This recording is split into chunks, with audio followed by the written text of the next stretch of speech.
오늘 성경 말씀은 이사야 55장 6절에서 13절입니다. 삶이 어려울 때 사람들이 많이 하는 말 중에 하나가 길이 안 보인다입니다. 그리고 이런 상황에 대해 남의 탓, 사회 탓, 나라 탓, 시대 탓, 정치인들 탓으로 많이 합니다.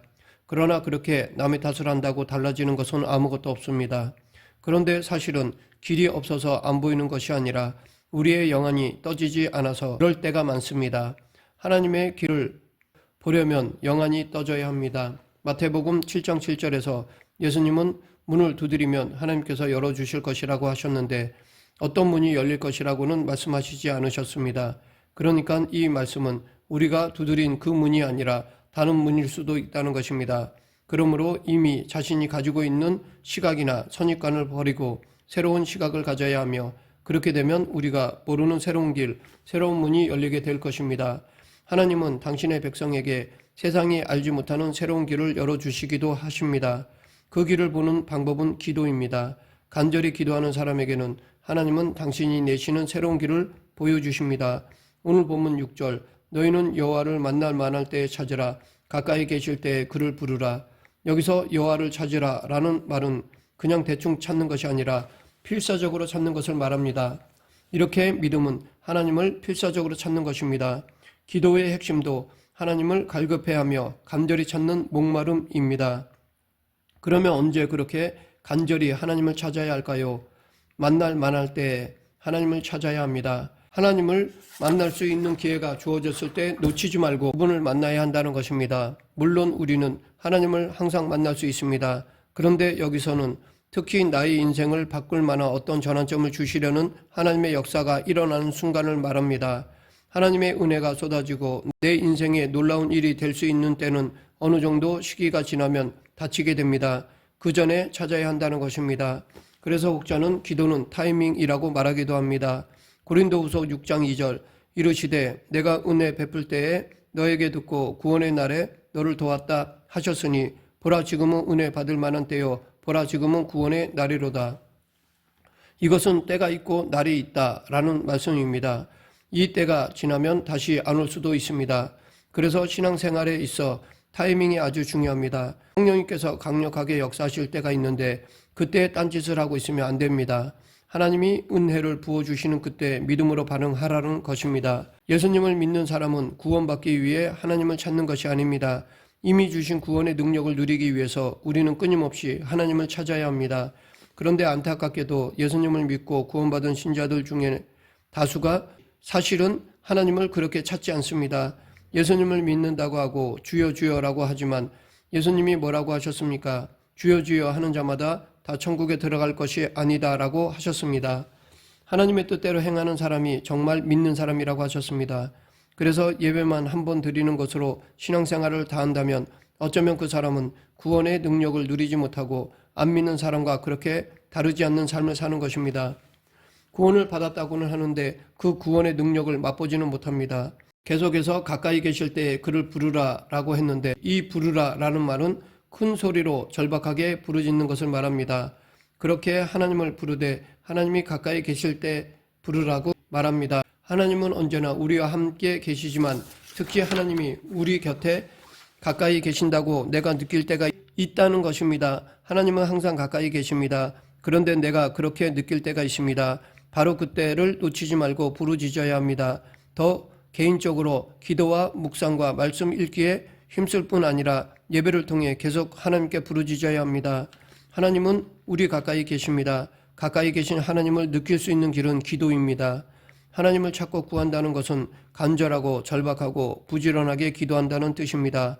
기도하는 사람은 자기 가까이에서 하나님이 인도하시는 것을 느낍니다. 분명히 하나님을 믿는데 하나님이 멀리 느껴진다면 기도의 불이 식었다는 증거로 볼 수 있습니다. 교회에 나오는 것이 시들해졌다면 바로 그것이 기도의 불이 식었다는 표시가 될 수 있습니다. 물론 교회에 나오기만 한다고 기도의 불이 뜨거운 것은 아니지만 성령 충만하여 기도의 불이 타오르는 사람은 교회 즉 주님을 믿는 사람들의 모임에 나오는 것을 기뻐합니다. 하나님을 같이 예배하고 같이 교제하며 서로 봉사하는 것을 기뻐한다는 것입니다. 하나님 사랑은 곧 이웃 사랑으로 연결되기 때문입니다. 기도의 불이 붙은 사람은 혼자 기도하는 것이 아니라 같이 기도하기를 기뻐하는 사람입니다. 물론 혼자도 기도해야 하는데 혼자 기도하다가 힘이 떨어질 때가 있습니다. 바로 그때가 형제 자매들이 손을 잡아주고 함께 기도해 줄 때입니다. 오늘 본문에서도 너희는 이라고 되어 있습니다. 혼자가 아니라 공동체에게 주신 말씀입니다. 함께 기도하라는 것입니다. 함께 기도하면 중간에 지쳐도 다른 사람들의 기도가 받쳐주게 됩니다. 그래서 우리에게 공동체가 필요하고 그래서 주신 공동체가 교회입니다. 교회 공동체의 합심 기도를 통해 이 힘든 시대를 살아갈 힘을 얻습니다. 하나님은 이 합심 기도에 특별한 응답을 약속해 주셨습니다. 마태복음 18장 19, 20절 진실로 다시 너희에게 이르노니 너희 중에 두 사람이 땅에서 합심하여 무엇이든지 구하면 하늘에 계신 내 아버지께서 그들을 위하여 이루게 하시리라. 두세 사람이 내 이름으로 모인 곳에는 나도 그들 중에 있느니라. 그런데 우리가 하나님께로 나올 때 한 가지 해야 할 것이 있습니다. 그것은 죄를 버리는 것입니다. 7절 악인은 그의 길을 불의한 자는 그의 생각을 버리고 여호와께로 돌아오라. 그리하면 그가 긍휼히 여기시리라. 우리 하나님께로 돌아오라. 그가 너그럽게 용서하시리라. 걸어가신 하나님과 교제하기 위해서는 악인의 길과 불의한 생각을 버려야 합니다. 악인의 길은 죄의 종이 되어 죄에게 순종하던 옛사람의 생활 방식, 세상적인 삶의 방식을 말합니다. 불의한 생각은 세상 속에서 살면서 물들기 쉬운 그 도시의 음란하고 폭력적이고 물질주의적인 사고방식을 말합니다. 이런 것들을 버리라는 것입니다. 예수님을 믿으면서도 우리는 할 수만 있으면 세상의 사고방식에 물들고 전염되어 돈이나 인맥이나 거짓된 방법으로 문제를 해결하려 합니다. 그렇게 다른 것을 의지하려는 마음을 버리고 하나님을 의지할 때 하나님의 은혜를 체험합니다. 우리가 하나님의 복을 원하며 응답을 간구하지만 죄를 지닌 채로는 받을 수가 없습니다. 죄를 끌어안은 채 하나님의 길을 걸어갈 수도 없습니다. 그러하기에 우리가 죄를 버리느냐 안 버리느냐 이것이 영적인 운명을 가르는 중요한 일입니다. 하나님의 길을 알더라도 죄를 끌어안고서는 갈 수가 없기 때문입니다. 죄는 행위로 나타나기 전에 생각에서부터 시작됩니다. 그래서 하나님은 죄의 뿌리가 되는 생각부터 손을 보십니다. 하나님은 사랑의 하나님이시지만 동시에 공의의 하나님이십니다. 하나님은 사랑하고 용서하시지만 죄를 끌어안고 버리지 않는 사람을 그대로 두지는 않으십니다. 그것을 버리고 따르게 해주십니다. 우리가 두 손 들고 하나님 앞에 나가면 내 모습 이대로 나를 받아주시고 사랑해 주십니다. 그렇지만 내 모습 이대로 왔다가 그대로 돌아가기를 원치 않으십니다. 변화되어 돌아가기를 원하십니다. 그것이 예배입니다. 그러므로 우리가 죄의 길을 가고 있다면 돌아서야 하고 불의한 생각을 품고 있다면 그것을 버려야 합니다. 에스겔 18장 31, 32절 너희는 너희가 범한 모든 죄악을 버리고 마음과 영을 새롭게 할지어다. 이스라엘 족속아 너희가 어찌하여 죽고자 하느냐. 주 여호와의 말씀이 있니라. 죽을 자가 죽는 것도 내가 기뻐하지 아니하노니 너희는 스스로 돌이키고 살지니라. 여기서 죄를 버리지 않으면 죽을 것이고 마음과 영이 새로워지지 못할 것이라고 말하고 있습니다.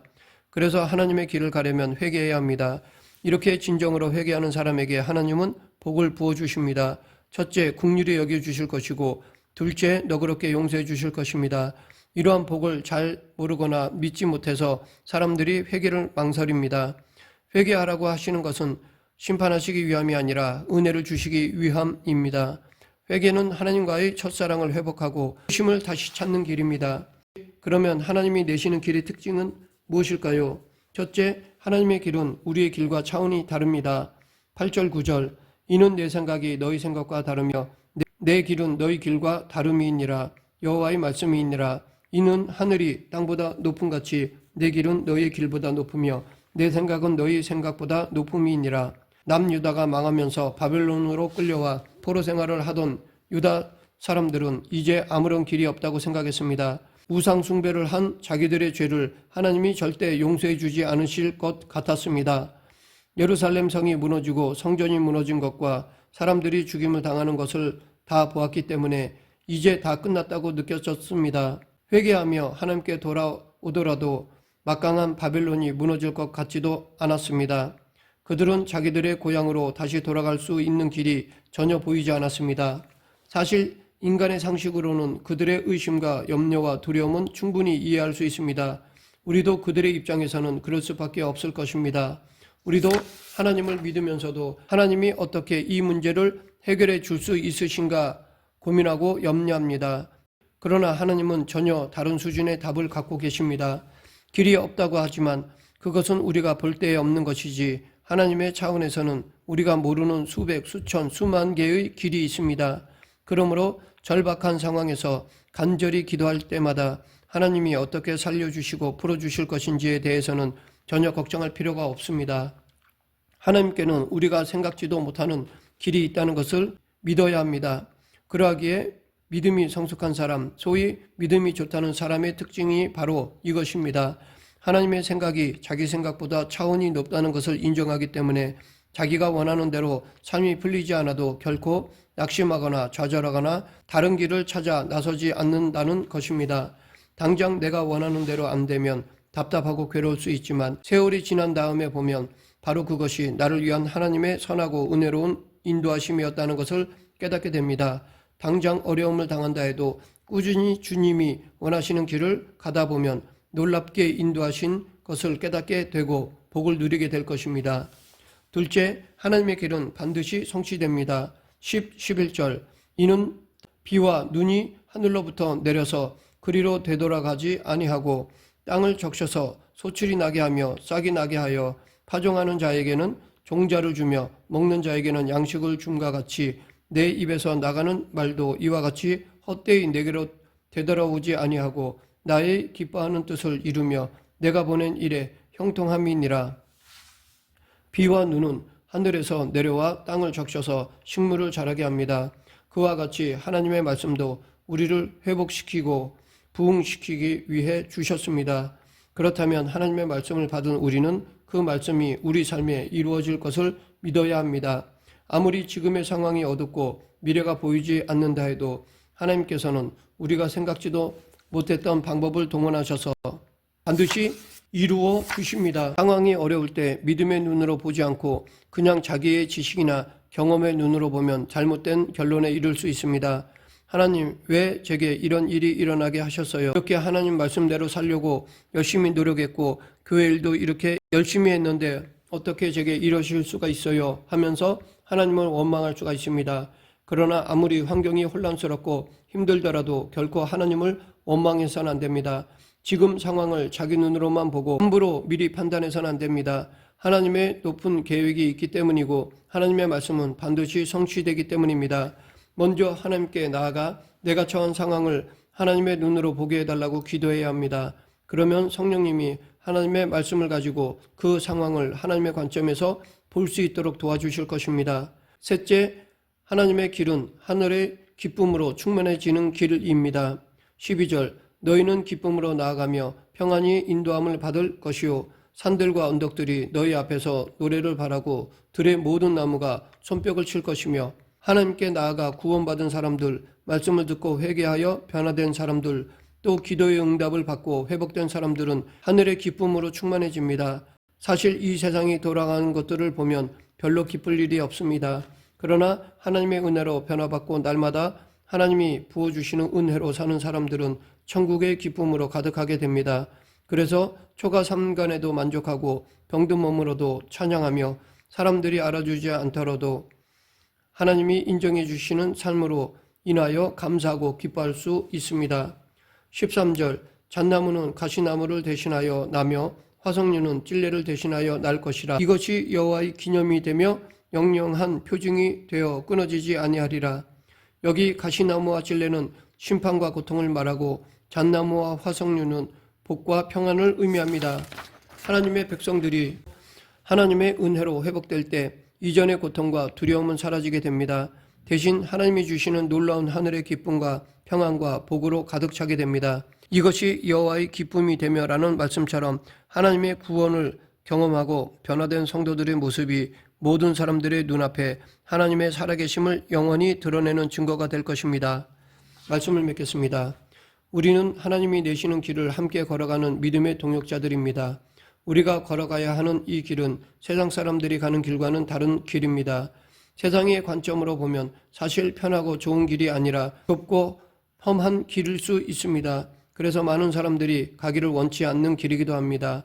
그러나 그 길은 하나님의 사람들이 반드시 가야 하는 거룩한 길이고 진리의 길입니다. 왜냐하면 생명의 길이기 때문입니다. 이 길이 쉬운 길은 아니지만 우리 주님이 함께 하시며 복을 주시는 길입니다. 우리 모두 이 하나님의 길을 걷는 성도가 되길 간절히 축원합니다. 기도하겠습니다. 사랑과 은혜가 풍성하신 하나님 아버지, 하나님의 길, 십자가의 길을 걷는 성도가 되길 원합니다. 성령님께서 강권적으로 역사해 주셔서 하나님의 길을 걸어가게 하여 주시옵소서. 예수님 이름으로 기도드립니다. 아멘.